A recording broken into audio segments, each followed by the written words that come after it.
Hi everybody, I hope you are doing well. Today we will talk about how to fix or how to solve the problem of privacy on the application of Stumble guys. You will go to settings. In this page we click on apps, default apps, app settings. Then here you will search about the application of Stumble guys and you will enter to this window. Then we click on first stop and you will click OK.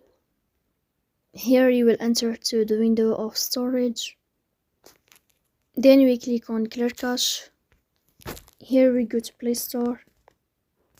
You will search about the application of Stumble guys.